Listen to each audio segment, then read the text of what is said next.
शुभ प्रभात। मैं डॉक्टर ज्योत्सना राजकीय संस्कृत महाविद्यालय की प्राध्यापिका हूँ और आजकल मैं संस्कृत साहित्य का इतिहास विषय पर व्याख्यान दे रही हूँ। इसी कड़ी में आज महाभारत लेकर मैं उपस्थित हूँ। महाभारत का काल और वर्ण विषय आज मेरे व्याख्यान का विषय है। यद्यपि कुछ समीक्षक महाभारत को साधारणतया इतिहास ग्रंथ ही मानते हैं, पर वह वास्तव में विश्व साहित्य का सर्वाधिक विशालकाय काव्य है। और सिल्वा लेवी नामक पाश्चात्य विचारक ने पीसी राम अपने एक पत्र में लिखा भी था, the Mahabharata not only in the largest but also the grandest of all APs, as it contains throughout a lively teaching of morals under a glorious garment of poetry. Mahabharata के रचयिता महर्षि कृष्ण द्वैपायन व्यास कहे जाते हैं और प्रसिद्ध है कि इस ग्रंथ में 1,00,000 अनुष्टुप छंद हैं और इसे शत साहस्री संहिता भी कहा जाता है। इसका यह स्वरूप कम से कम 1,500 वर्ष से अवश्य है, क्योंकि गुप्तकालीन शिलालेख में भी इसे शत साहस्री संहिता कहा गया है। पर अनेक विद्वानों का कहना है कि महाभारत का यह रूप अनेक शताब्दियों में विकसित हुआ।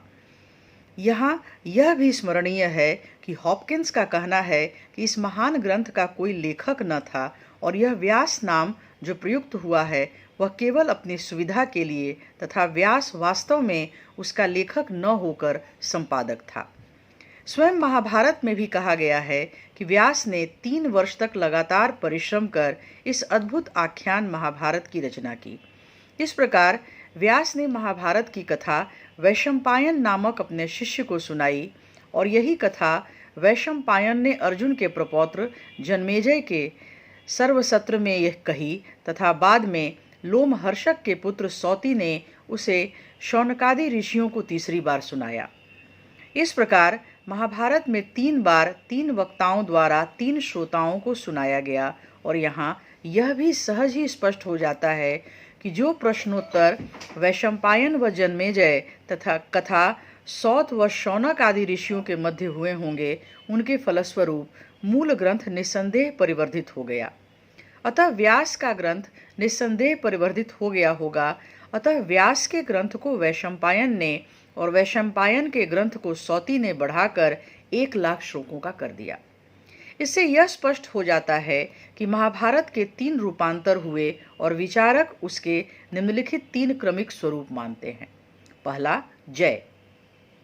विद्वानों की खोज के अनुसार महर्षि कृष्ण द्वैपायन व्यास ने जिस कथा को कहा उसका नाम जय था और महाभारत के आदि पर्व की इस उक्ति जय नामेतिहासोऽयं श्रीतव्यो विजिगुषुना के अनुसार यह नामक ऐतिहासिक है। संभवतः इस ग्रंथ में केवल कौरव पांडव युद्ध का ही वर्णन रहा होगा और पांडवों की विजय के कारण उसे जय नाम दिया गया होगा। साथ ही यह भी उल्लेख मिलता है कि इस जय नामक ग्रंथ में 8,000 श्लोक थे, 88,000 श्लोक थे। अष्टौ श्लोक सहस्राणि अष्टौ श्लोक शतानि च अहम वेदीमि शुको वेत्ति संजयो वेत्ति वानवा। दूसरा भारत।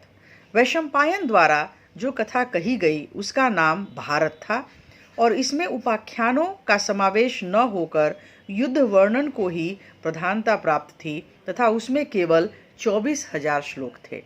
जय में 8,000 श्लोक थे और महारत में 24,000 श्लोक थे। चतुर्विंशति सहस्रो चक्रे भारत संहिताम उपाख्यानम विना तावद भारतम प्रोच्यते बुधे। तीसरा, महाभारत। सौती ने विभिन्न आख्यानों, उपाख्यानों और परिशिष्ट रूप में हरिवंश को भी संयुक्त कर उक्त दोनों को तीसरा रूप प्रदान किया और 18 पर्वों में विभाजित 1,00,000 श्लोक का यह ग्रंथ महाभारत कहलाया। पर महाभारत के अनुसार उसकी वास्तविक श्लोक संख्या हरिवंश संहिता 96,224 और कुछ प्रतियों में तो पूरे 1,00,000 या इससे भी अधिक श्लोक मिलते हैं। इस प्रकार महाभारत के कर्ता, वक्ता एवं प्रवक्ताओं का अध्ययन करने के पश्चात यह स्पष्ट हो जाता है कि उसका निर्माण अनेक व्यक्तियों द्वारा विभिन्न समयों में हुआ और उसके काल निर्णय के संबंध में देशी विदेशी विद्वानों की जो पृथक पृथक स्थापनाएं हैं वे कुछ इतनी अधिक भिन्न हैं कि सहसा विश्वास नहीं होता कि महाभारत का निर्माण कब हुआ। यूं तो विक्रम से लगभग 500 वर्ष पूर्व विरचित आश्वलायन गृहसूत्र में भारत के साथ महाभारत का नाम निर्दिष्ट है और 445 ईस्वी के एक शिलालेख में महाभारत का निर्देश इस प्रकार है, शत सहस्री संहिता वेद व्यासेनोक्तम। अतः इससे प्रतीत होता है इससे कम से कम 200 वर्ष पूर्व इसका अस्तित्व अवश्य होगा। इसी प्रकार कनिष्क के सभा पंडित अश्वघोष ने वज्र सूची उपनिषद में हरिवंश के श्लोक और महाभारत से कुछ उद्धृत किए हैं और बौधायन के गृहसूत्र में महाभारत के श्लोक उद्धृत हैं। चूंकि बौधायन और आश्वलायन का समय ईस्वी से लगभग 400 वर्ष पूर्व माना जाता है, अतः मूल महाभारत की रचना इससे 400 ईस्वी पूर्व कम से कम 2 वर्ष पूर्व अवश्य हो गई होगी। लेकिन महाभारत के कुछ अंश वैदिक युगीन भी हैं और इस संबंध में विंटरनीड्स का कहना है, we have seen however that some elements of our present Mahabharata reach back into the Vedic period, and that much especially in the didactic is drawn from a literary common property from which also Buddhists and Jains probably in the 5th century BC have drawn. इसी प्रकार श्री चिंतामणि विनायक वैद्य ने महाभारत मीमांसा में महाभारत के 2 रूप स्वीकार कर व्यासकृत भारत की रचना 3100 ईस्वी पूर्व और सौती द्वारा महाभारत का निर्माण 2000 ईस्वी पूर्व माना है। अतः उनके कथनानुसार वर्तमान महाभारत का रचना काल 2000 ईस्वी पूर्व है, पर सेठ कन्हैया लाल पोद्दार उनके इस मत से सहमत नहीं है। उनका तो यही कहना है कि इन कल्पनाओं के आधार पर महाभारत का न तो समय समय पर बढ़ाया जाना ही सिद्ध हो सकता है और न उसके परिवर्धित होने का काल ईस्वी सन के 2-4 शताब्दियों के पूर्व प्रमाणित हो सकता है। अतएव महाभारत का निर्माण काल भारतीय युद्ध के अत्यंत निकटवर्ती है, जैसा कि महाभारत के अंतः प्रमाणों से सुस्पष्ट है। इसके बिना कोई भी विश्वसनीय प्रमाण उपलब्ध नहीं होता है। इस प्रकार महाभारत के रचना काल के संबंध में निम्नलिखित तथ्य हो जाते हैं। पहला, महाभारत के कुछ अंश वैदिक युगीन भी हैं और यहाँ यह स्मरणीय है कि वैदिक युग प्रागैतिहासिक और चतुर्थ सहस्रों तक प्रसारित है। दूसरा, महाभारत 600 ईस्वी पूर्व में अवश्य रहा होगा और इसके पूर्व संस्करण भारत व जय क्रमशः 800 ईस्वी तथा 1000 ईस्वी पूर्व रचे गए होंगे। तीसरा, 4वीं शती ईस्वी तक महाभारत का प्रायः आधुनिक रूप संपन्न हो चुका था। महाभारत में 18 खंड हैं। यह खंड पर्व कहे जाते हैं और उनके नाम इस प्रकार हैं: आदि पर्व, सभा पर्व, वन पर्व, विराट पर्व, उद्योग पर्व, भीष्म पर्व, द्रोण पर्व, कर्ण पर्व, शल्य पर्व, सौप्तिक पर्व, स्त्री पर्व, शांति पर्व, अनुशासन पर्व, अश्वमेध पर्व, आश्रमवासी पर्व, मौसल पर्व, महाप्रस्थानिक पर्व और स्वर्गारोहण पर्व।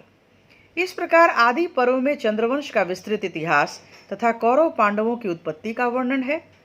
सभा पर्व में द्यूत किरा, वन पर्व में पांडवों का वनवास, विराट पर्व में पांडवों का अज्ञातवास, उद्योग पर्व में श्री कृष्ण का दूत बनकर कौरवों की सभा में जाना तथा शांति का उद्योग करना, भीष्म पर्व में अर्जुन को गीता का उपदेश, युद्ध का आरंभ, भीष्म का युद्ध, शरसैया पर पड़ना, द्रोण पर्व में अभिमन्यु वध, द्रोणाचार्य का युद्ध और वध, कर्ण पर्व में कर्ण का युद्ध और वध, शल्य पर्व में शल्य की अध्यक्षता में लड़ाई और अंत में वध, स्त्री पर्व में स्त्रियों का विलाप, शांति पर्व में भीष्म पितामह का युधिष्ठिर को मोक्ष धर्म का उपदेश, अनुशासन पर्व में धर्म तथा नीति की कथाएं, अश्वमेध में युधिष्ठिर का अश्वमेध यज्ञ करना, आश्रमवासी पर्व में धृतराष्ट्र गांधारी आदि का वानप्रस्थ आश्रम में प्रवेश करना, मौसल पर्व में यादवों का मुसल के द्वारा नाश और महाप्रस्थानिक पर्व में पांडवों की हिमालय यात्रा तथा स्वर्गारोहण पर्व में पांडवों का स्वर्ग में जाना वर्णित है।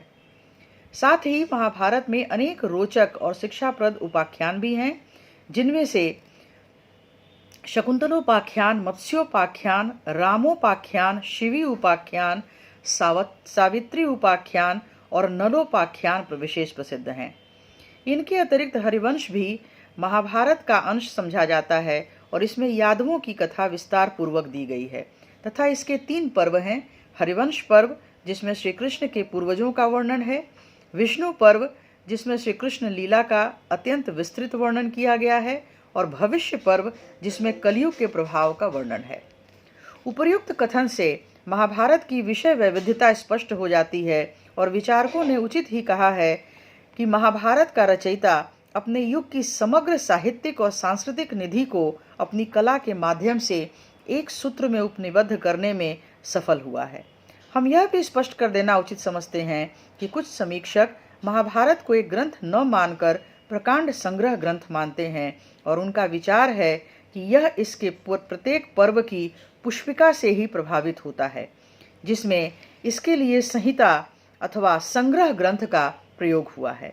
इस प्रकार यह कवि रूपी माली का यत्नपूर्वक संवारा हुआ उद्यान नहीं है, जिसके लता पुष्प वृक्ष अपने सौंदर्य के लिए बाहरी सहायता की अपेक्षा रखते हैं, बल्कि यह अपने आप की जीवनी शक्ति से परिपूर्ण वनस्पतियों और लताओं का अत्यंत परिवर्धित विशाल वन है, जो अपनी उपमा आप ही है। इसीलिए महाभारत को केवल महाकाव्य या पुराण मात्र न मानकर एक ऐसा विशाल विश्वकोश माना जाता है, जिसमें प्राचीन भारत की ऐतिहासिक, धार्मिक, नैतिक और दार्शनिक आदर्शों की अमूल्य निधि संचित है। तथा स्वयं महाभारत में लिखा है कि वह सर्वप्रथम काव्य, सब दर्शनों का सार, स्मृति, इतिहास, खान और पंचम वेद है। धर्म, अर्थ, काम और मोक्ष के विषय में इस काव्य में जो कुछ कहा गया है वह अन्यत्र है, और जो इसमें नहीं है वह अन्यत्र भी कहीं नहीं। धर्मे चार्थे च कामे च मोक्षे च भरतर्षभः यदि हास्ति तदन्यत्र यन्ने हास्ति न तत्क्वचित्।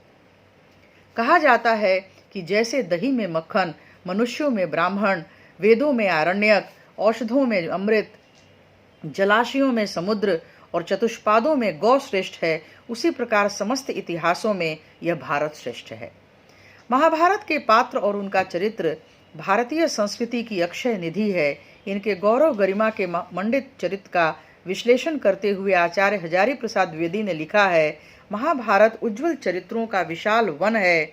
इस ग्रंथ में ऐसे पात्र बहुत कम हैं, नहीं है कहना अधिक ठीक है, जो पहले पल कर चमके हों।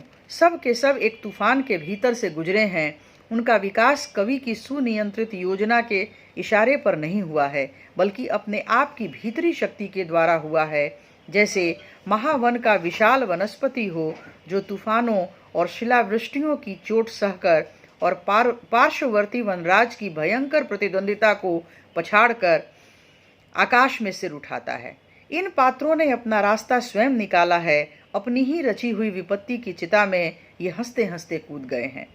महाभारत का अदना से अदना चरित्र भी डरना नहीं जानता। आत्मविश्वास की ऐसी उच्छ्वल धारा सर्वत्र नहीं मिल सकती। सबके चेहरे पर अकुतोभव भाव है। अविश्वास की छाया कहीं नहीं पड़ी। भीति की शिकन से कोई विकृत नहीं हुआ।